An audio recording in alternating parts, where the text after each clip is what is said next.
भक्त की दृष्टि में कोई भी दुख ऐसा नहीं जो सह करके अपने आराध्य देव को न प्राप्त करे। आराध्य देव की प्राप्ति के लिए संघर्ष सहना अत्यंत आवश्यक है। कष्ट सहना, जो अंदर जलन हो रही, जो विकारों की जलन हो रही, सहो भाई, इनकी पूर्ति से कुछ नहीं होगा। इनको से एक बार लड़ जाओ, एक बार निकल जाओ तो जन्म जन्म की लड़ाई जीत जाओगे। जिसकी शुद्ध भक्ति होती है उसको अपने प्यारे के नाम जब किसी और कुछ अच्छा ही नहीं लगता है।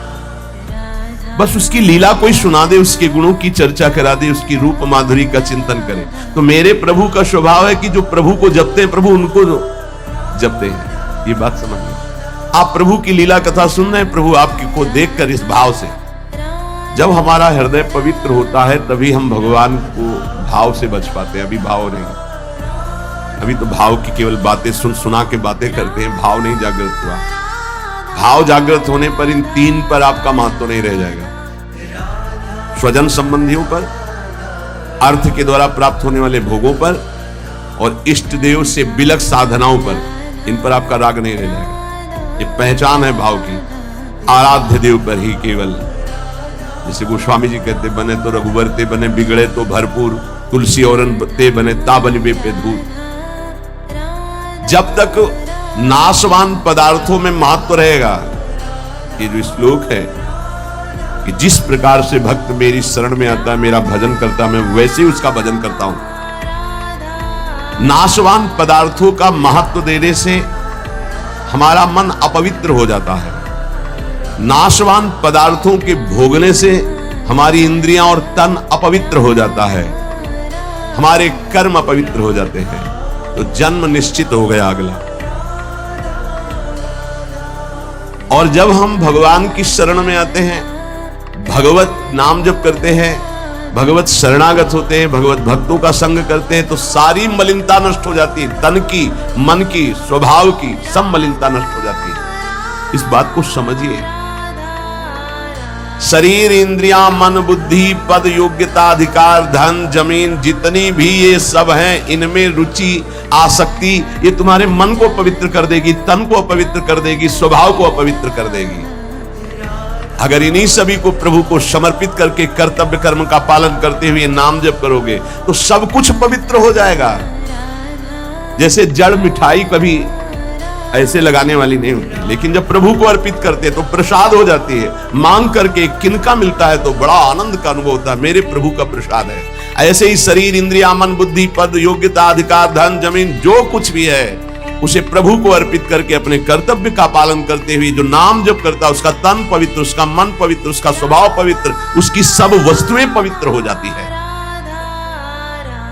अब तो वैसी निष्ठा नहीं दिखाई दे रही है, होगी किसी के अंदर। पहले महापुरुषों में देखा, जैसे श्री चतुर्भुजदास जी महाराज जो सेवक जी के मित्र थे, अगर जिस गांव में गए वहां अगर वैष्णव नहीं है, कंठी तिलकधारी, तो उस गांव के कुएं का पानी भी नहीं पिएंगे, ऐसी निष्ठा रखते हैं। यहां एक भी वैष्णव नगर में नहीं थे। नगर क्या है, ये भूतों का डेरा है। फिर जहां भगवान का भक्त नहीं, भगवान का भजन नहीं, नाम कीर्तन नहीं, उस नगर का पानी नहीं पीते थे। ये उनके चरित्र में आया। बहुत पवित्रता का निर्वाह महापुरुष जन भजन के लिए करते। गले में कंठी नहीं, मस्तक पे तिलक नहीं, तो हाथ से पानी पीने की रुचि नहीं। ऐसी निष्ठा, निष्ठा में ही तो सब। इसी निष्ठा का प्रभाव दैवी शक्ति को भी परास्त कर दिया। एक दिन एक नगर से निकल रहे थे तो देखा एक आदमी चिल्ला रहा था, रो रहा था, उसके हाथ पीछे बंधे हुए थे और बड़ा ढोल नगाड़ा बज रहा था, उसको घसीटते हुए ले जा रहे थे। चतुर्भुजदास जी मंडली के सहित मुरली मनोहर अपने ठाकुर को लेकर मुरलीधर को वो विचरण करते थे। तो उन्होंने लोगों से पूछा, ये आदमी इतना त्राहिमाम बोल रहा है, इसका कोई साथ क्यों नहीं दे रहा, इसको क्या? तो बोले ये देवी के बलि चढ़ाने के लिए ले जा रहा है। देवी की बलि? कहाँ है मंदिर? गांव के बाहर है। भाग, पहले उसको रुकवा दिया। इतना भजन का तेज था, वो रुकवा दिया और दरवाजे पे गए और कहा कि तुम माँ हो? कैसी माँ हो जो तुम अपने बच्चों की हत्या करवाकर मुस्कुराना सीखती हो? तुम माँ हो, इसका मतलब है तुम्हारे अंदर ममत्व तो नष्ट हो चुका है। चाहे कोई भी सृष्टि का जीव हो, वो तुम्हारा बेटा होता है। वो पुत्रो जायते क्वचित् कुमाता न भवति। ये कैसा न्याय आपका कि आपके सामने एक आपके बेटे को बंदी बनाकर बलि दिया जा रहा है, आप प्रसन्न मुद्रा में हो। वहां के पुजारी ने कहा आप अंदर नहीं घुस सकते। बोले ये अंदर नहीं रह सकते। ठाकुर जी को साथ लेके देवी जी बाहर निकल आए, ठाकुर जी को सिंहासन पे विराजमान किया। उनके भागवतिक वैष्णव तेज भजन के प्रताप से लिखा हुआ है भक्तमाल जी में भी, जहां भी उनका चरित्र चतुर्भुज दास जी का, ऐसे हरिव्यास देवाचार्य जी। तो देवी जी ने कहा क्या आदेश है हमारे लिए? देवी जी ने कहा तो उनका पहले यहां के राजा को बोलो कि आज के बाद अगर यहां बलि चढ़ी तो सर्वनाश तुम ही करोगी, बोलो जाके। यही राजा को जाकर के देवी जी ने भय दिखाया और कहा अगर आज के बाद किसी भी जीव की हमारे ऊपर बलि चढ़ाई गई तो अब हम वैष्णवी हो गई है आज के बाद। हाँ अगर बलि चढ़ानी तो नारियल नींबू आदि, ये नहीं जीवों की बलि नहीं। कंठी बांधी देवी जी की और श्री जी के चरणारविंद की आसक्ति का मंत्र दिया देवी जी को चतुर्भुज दास जी ने। ठाकुर मुरलीधर को वहां विराजमान करके नाम कीर्तन बंद करा दी, प्रथा मुक्त करवा दिया। जो बलि की लीला है नाम बल, भजन बल। यदि आप प्रभु का आश्रय नहीं लिए, नाम जप नहीं कर रहे, तो यही शरीर, इंद्रियां, मन, बुद्धि, पद, योग्यता, अधिकार, धन, जमीन, ये तुम्हारे तन को मलिन, मन को मलिन, स्वभाव को मलिन और अगला जन्म निश्चित। जैसे कोई कहता है हम तो पिछले जन्म को मानते नहीं, अगले जन्म को मानते ही नहीं, तो तुम्हारे मानने न मानने से सृष्टि चल रही क्या? कि तुम मानोगे तो सृष्टि चलेगी, नहीं तो बंद हो जाए। हम मानते नहीं सूर्योदय होता है तो सूर्योदय बंद हो जाएगा क्या तुम्हारे मानने ना मानने से? क्या ईश्वर का संविधान और शासन आंख मूंदने से टल जाएगा क्या? तुम्हारे ऐसा कहने से टल जाएगा क्या? अगर नहीं मानते हो तो है कोई परम शक्तिशाली जो बर्बस जीव को उसके कर्म को भुगवा रहा है कोई कर्म का प्रबल फल देने वाला महान ईश्वर जो सुख और दुख के चक्र में पूरी सृष्टि को फंसाए हुए है। उसी से मुक्त होने के लिए वही है एकमात्र जिसका आश्रय ले लो।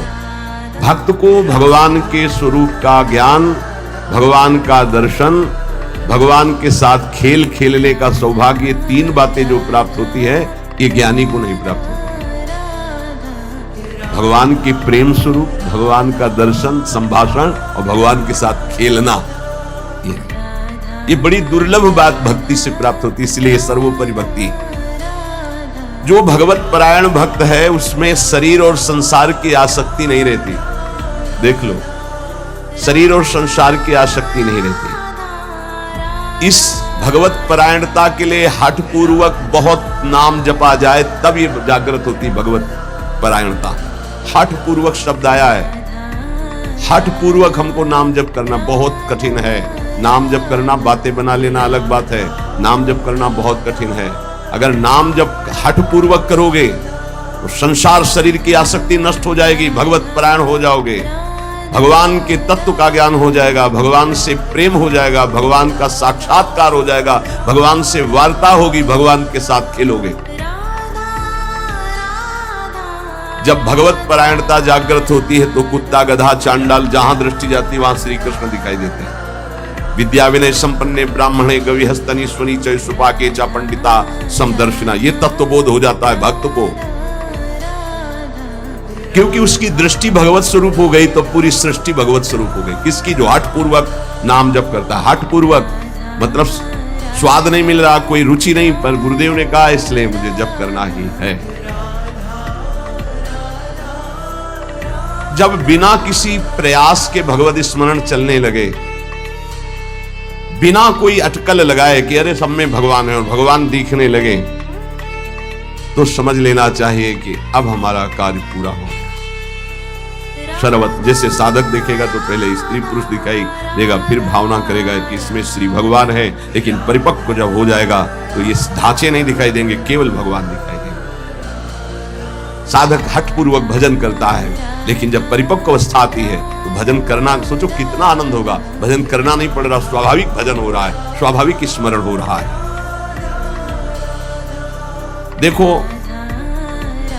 जल जड़ है, जल तत्व जड़ है, पर इस जल में जब रगड़ पैदा की जाती है तो बिजली पैदा हो जाती है। इसी प्रकार जो भक्त इस जड़ जिह्वा में नाम की रगड़ पैदा करते तो इसे आध्यात्मिक अग्नि पैदा हो जाती है।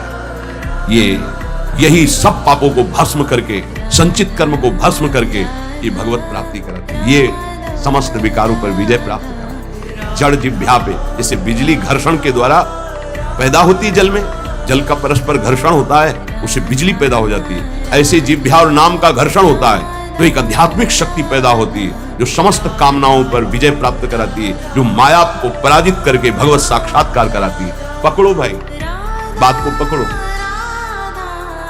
हमारा मन जो चाहता हो करवा लेता, हमें सामर्थ्य नहीं, वो सामर्थ्य नहीं। देखो ना बिजली कहां पैदा हुई हो, कहां तक प्रकाश कर रही है। ये बिजली पैदा होने का स्थान थोड़ी है, बिजली तो कहीं और पैदा हुई, लेकिन एक संबंध के कारण वो यहां भी प्रकाशित हो रही है। क्रम से संबंध है तो यहां प्रकाशित हो रही है। ऐसे ही रोम रोम रग रग में अध्यात्म शक्ति का प्रकाश, तो जगत में जो भी उसके सानिध्य में आएगा वो अध्यात्म शक्ति संपन्न हो जाएगा। ये बिजली पैदा करो, बिजली तुम्हारे अंदर वो सामर्थ्य है कि तुम ये आध्यात्मिक शक्ति प्रकाशित कर सकते हो। क्या करो? बोले इस जड़ जिह्वा में नाम को रगड़ो, इसी से बिजली पैदा हो जाएगी। बहुत संघर्ष करता है तब भाव का प्रादुर्भाव हो जाता है। ये यथा माम प्रपद्यन्ते तास तथैव भजाम्यहम् मम वर्तमानो वर्तन्ते मनुष्या पार्थ सर्वशा। भक्त भगवान की जिस भाव से, जिस संबंध से उपासना करता है, भगवान वैसा ही दर्शन देते हैं। देख लो, जब जहां जैसा भक्तों ने भाव किया, भगवान वैसी ही लीला की। ऐश्वर्य भाव रखोगे तो ऐश्वर्य दिखाई देंगे, माधुर्य भाव रखोगे तो माधुर्य दिखाई देंगे। भगवान उसी प्रकार से भक्त के अनुभव में आते हैं जो जैसा भगवान के प्रति भाव रखता है। कोई भक्त भगवान को अपना गुरु मानता है तो भगवान श्रेष्ठ गुरु रूप में आ जाते हैं। अगर कोई भगवान को शिष्य मानता है ऐसे संत महात्मा जो भगवान को शिष्य मानते हैं, तो भगवान एक श्रेष्ठ शिष्य बन जाते हैं। देखो संदीपनी जी के शिष्य बने, विश्वामित्र जी के चरण चापे, वशिष्ठ जी के समीप बैठकर शिष्यत्व स्वीकार कर योग वासिष्ठ का प्रवचन सुना। यदि भगवान को माता माना जाए तो भगवान माता रूप में अनुभव देते हैं, भगवान को पिता माना जाए तो भगवान पिता रूप में अनुभव देते हैं, भगवान को पुत्र माना जाए तो भगवान पुत्र रूप में अनुभव। देखो एक दिन देवर्षि नारद जी दर्शन करने गए नंद महल में, तो देखा मोटी डेहरी बाबा की डेहरी, तो उसको लालजू महाराज लांघना चाहते थे, दरवाजे के बाहर खेलने जाना चाहते थे। अभी खड़े होना ठीक से आया नहीं था, घुटनों के बल चल रहे थे, तो ऐसे चलते हुए घुटनों के बल ऊपर ऐसे देहली के हुए, चरण ऊपर उठ गए, हाथ ऐसे हो गए, अब देहली के बीच में टंगे हुए और रो रहे हैं। नारद जी ने देखा, साष्टांग दंडवत किया, बोले प्रभु देहली पार कर दे क्या? बोले जानते नहीं हो क्या हमारे लिए देहली? उन्हें बोले जानते हैं प्रभु, वामन अवतार में एक चरण बढ़ाया था तो ब्रह्मलोक तक गया था। तो बोले तुम जानते हो ना ये तुम्हारे लिए लीला नहीं है, मुझे पुत्र भाव से उन लोगों ने भजा है तो उनकी सुख के लिए मैं लीला करूं। चलो बीड़ा लो और दूर खड़े होकर के दर्शन करो। रोने मैया मैया मैया भागती हुई आई, अरे मेरे लाला, उठाया गोद में और दासियों को डांट रही, तुम लोग ध्यान नहीं देते, देखो लाला मेरा कष्ट। मैया अगर कोई मुझे पुत्र मानता, देखो जगत को एक क्षण में रचने वाले पिता उनको पुत्र माना तो घुटनों के बल भक्त के आंगन में चल रहे हैं। जगत का भरण पोषण करने वाले प्रभु का भरण पोषण यशोदा मैया के वक्षा स्थल के दुग्ध से होता है। कैसा भाव का खेल है ये, बड़ा सुंदर स्वरूप है। जब यशोदा मैया छड़ी लेकर, बहुत उपद्रवी हो गया है, हनुमान हाथ को पिटे में, मैया आवेश में है, ऐसे दोनों हाथ से ऐसे तो पूरा काजल गाल में, कितनी सुंदर शोभा, विशाल नेत्र ना, एक बूंद आंसू नहीं, और रोते जा रहे, मैया की तरफ भयचकित देख रहे हैं, दया आ जाए छड़ी ना। कौन है? भ्रकुटी टेढ़ी कर दे तो भय को भी भयभीत कर देने वाले प्रभु। ये देखो भाव देश का स्वरूप देखो। अरे छठी के दिन इतनी विशाल पूतना को भी, तो इनके लिए कोई भय है क्या? लेकिन भाव का देखो खेल। मैया ने पुत्र माना तो प्रभु वैसे लीला दर्शा रहे हैं। अरे और तो और बात जाने दो, यदि भगवान को नौकर मान लो तो नौकर वो कह रहे हैं नौकर बनूं। कैसे? त्रिलोचन जी के यहाँ, एकनाथ जी के यहाँ श्रीखंडिया के रूप में, माधवदास बाबा के यहाँ स्वयं जगन्नाथ जी सेवक ही बने हुए तो लगे ही। ऐसे भगवान से यदि अपनापन करके कोई भाव कर लो, वो आपको अनुभव कराए। सच्ची कहते तुम पहचान नहीं पा रहे, रोज तुमसे मिलता है, वो हर क्षण तुमको देखता है क्योंकि तुम भक्त हो उनके, लेकिन तुम्हारे अंदर वो दृष्टि नहीं है इसलिए नहीं देख पाते। रोज मिलता है। छलिया वो रोज मिलता है वेश बदल कर। इसीलिए हर समय सावधान रहो, पता नहीं किस रूप में मेरा प्रीतम आकर के कहीं चूक ना हो जाए। त्रिलोचन जी के हृदय में था कोई ऐसा साधु सेवी मिले, क्योंकि मुझे इतना समय नहीं मिलता कि मैं संतों के पास बैठूं, उनके मन की बात पूछूं, फिर वैसा उनकी सेवा करूं। व्यवस्था सब हो जाएगी, कोई ऐसा नौकर नहीं। भक्त के अंदर की कोई भी इच्छा भगवान अधूरी नहीं छोड़ते। मुझे कोई नौकर रख ले, 14 वर्ष की अवस्था, नौ किशोर अवस्था, मलिन वस्त्र धारण किए हुए, फटे पुराने, ऐसे जैसे नौकर धारण करते हैं, सामने से भी। और जगह बोलते जाके नहीं, केवल त्रिलोचन जी के दरवाजे में बोल सकते हैं ये कि मुझे नौकर रख ले, और किसी की हिम्मत ही नहीं। ब्रह्मा की भी हिम्मत नहीं, ब्रह्मा की भी हिम्मत नहीं कि इनकी तरफ ऐसे भाव से दे। ये भक्तों का खेल है। त्रिलोचन जी आओ आओ, हमें तो जरूरत है एक नौकर की, बस संत सेवा करवाने के लिए। आप क्या कर लेते हो? बोले बचपन से अनाथ हूं, मेरा कोई है नहीं, न माता न पिता न परिवार। तो झूठ भी नहीं बोल रहे, इनका कोई है ही नहीं, यही सब है तो इनका कौन है? बड़ा विचित्र किया। भगवान शंकर का ब्याह हो रहा है, साखोच्चार बुलवाया जाता है, पीढ़ी कुल परंपरागत। आ गया, हाँ आप अपने पिता का नाम लीजिए। भगवान शंकर ने कहा हम किसका नाम ले पिता के रूप में? चलो, ब्रह्मा जी की भ्रकुट से रुद्रावतार होता है, उनका ब्रह्मा जी पिता और पितामह अभेद है, हरि और हर। तो चलो, भगवान हरि की नाभि कमल से ब्रह्मा जी की भ्रकुट से रुद्रावतार हरि, प्रपितामह बोले शंकर। बाप बाबा के बाप बाबा है, उनके आगे कोई है नहीं तो क्या बोलो? प्रपितामह में शंकर को बोलो। नहीं, वो तो पहले बुलवाया है ना आपने, तो बोले पहले भी हम हैं, बाद में भी हम हैं, बीच में भी हम हैं।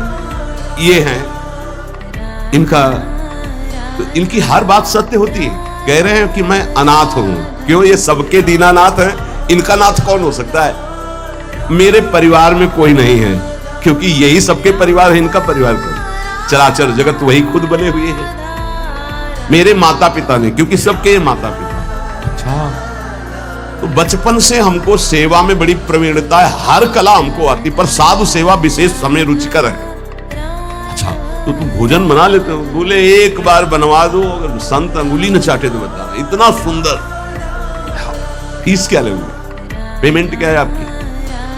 पेमेंट तो पैसे तो लेते नहीं, हमारी रुचि नहीं रहती। लक्ष्मी जी चरण चापती, भगवान उधर रहते नहीं, तो आप कुछ तो होगी। बोले हाँ, थोड़ा भोजन ज्यादा पाते हैं, जितना हम भोजन पाएंगे तुम्हारी पत्नी पीसेगी, उसी के हाथ का पिसा पाएंगे, वही हमारे लिए बनाएगी। और 1000 संत आ जाएंगे, उनकी व्यवस्था हम करेंगे, तुम निश्चिंत रहो, कभी शिकायत नहीं मिलेगी। पत्नी से कहा समस्या का समाधान तुम ही हो। उनका कितना? आधा किलो आटे की रोटी पाएंगे।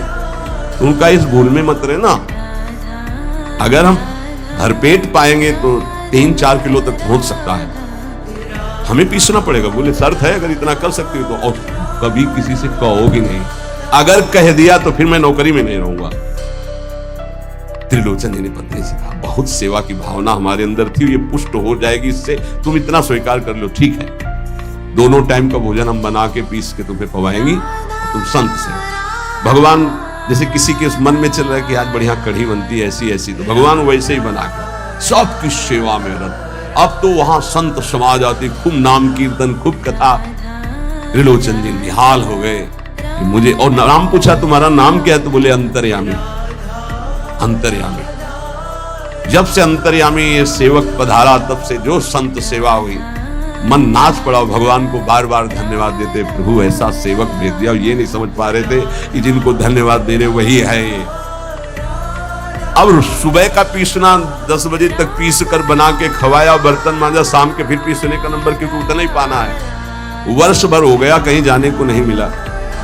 एक दिन आया कि दोपहर थोड़ा समय में तो निकले, बगल में पड़ोसन मित्र थी उसके, वो गए तो उन्होंने कहा कि बहन बहुत दुबली हो रही हो, कुछ बात तो है ही है, विचित्र चरित्र है। वो यही कहेंगे, कहना नहीं किसी से, पूरी बात ऐसे फैल जाएगी, क्योंकि महाराज ये स्वभाव रखा गया है। महाराज युधिष्ठिर जी ने ये शाप दिया। जब सबको अर्घ दान दिया जा रहा था, माता कुंती ने कहा, बेटा कर्ण को भी अर्घ दान दे, जो पित्त तर्पण आदि के मंत्रों द्वारा। तो उनका उसके कारण ही पूरे वंश का कौरवों के विनाश हो गया। अगर वो साथ ना देता तो कभी हमसे युद्ध ही नहीं होता। ऐसे विपक्षी के लिए आप कैसे बोल दिए कि आप उसको पित्त तर्पण करो इस समय? माता आपकी बुद्धि कैसा निर्णय कर रही है? ऐसे धूर्त को तुम कह रहे हो कि मैं, जो द्रौपदी के लिए गंदे वचन बोला, जिसके बल से बलवान होकर दुर्योधन ने युद्ध किया, न जाने क्या क्या कष्ट सहना पड़ा। तो उनका बेटा तुमसे छुपाया था एक बात, क्या? तो तुम्हारा बड़ा भाई कर्ण मेरा बड़ा भाई। तब उन्होंने कहा, मां अगर तुम इतना कह देती तो मैं पैर छूकर जेह्यूस के सामने झुकता तो पूरा बच जाता, राज समाज नहीं मारा जाता, क्योंकि उसी के बल से दुर्योधन बलवान होकर लड़ रहा था। हमें कोई वैर होता ही नहीं। जब कर्ण को हम अपना राज्य दे देते तो दुर्योधन का मित्र ही था, कोई झगड़ा ही नहीं होता। मां ये बात पहले क्यों नहीं बताई? आज से मैं शाप देता हूं, कोई भी विशेष गुप्त बात माताओं के हृदय में न टिकी। संसारिक बात की क्षमता को सह पाना कोई महाभागवत की ही बात है। तो उन्होंने कहा कि कहना नहीं। मैं बोले, दीदी तुम विश्वास मानो, कभी कहा है हमने? बोले, एक नौकर आया है, बस कहना नहीं। बोले, नहीं, किसी से एक नौकर आया है, वो बहुत सेवा करता है पर खाता बहुत है, और उसको बना बना के हम ही को खवाना होता है, इसलिए हम दुबली भी हो गए, तुमसे मिलने भी नहीं आ पाए। लेकिन कहना नहीं, वो चला जाएगा। जब लौट के आई तो हाँ नहीं, अंतर्यामी भगवान त्रिलोचन जी तो, हाँ अंतर्यामी कहाँ गए? खूब ढूंढा, नहीं मिले, बहुत विकल होके रो रहे। उसी समय उसी रूप में भगवान प्रकट हुए। मालिक, अरे अंतर्यामी, जो ही नजदीक जाने की कोशिश करो, देखा ललित त्रिभंगी भगवान से। बोले, मैं ही तो था, तुम क्या समझते तुम्हारा कोई और नौकर था? मैं ही नौकर था। मैं तुम्हारी इच्छा की पूर्ति के लिए स्वयं नौकर बना। अगर आपका भाव बन जाए भगवान के प्रति, तो भगवान नौकर बन जाए। देख लो, जहां अर्जुन जी की पादुकाएं हैं वहां भगवान बैठे हैं, और जहां भगवान की पादुकाएं रखने की चौकी होती वहां भगवान शंकर सनकादि नमन करते हैं। शिव सनकादि जहां वंदना करते हैं, जिनकी चरण रखने की चौकी में, वो भगवान वहां बैठे हैं सारथी पद पे, और रथी रूप में अर्जुन भक्त बैठा है। कैसे? प्रभु तर उतर कभी डार पर है, प्रभु ऐसे बैठे हैं, और सब ऊपर बैठे, डाल में बैठे। प्रभु तर उतर कभी डाल पर। देखिए, बड़ा विचित्र भगवान का कृपा प्रसाद है।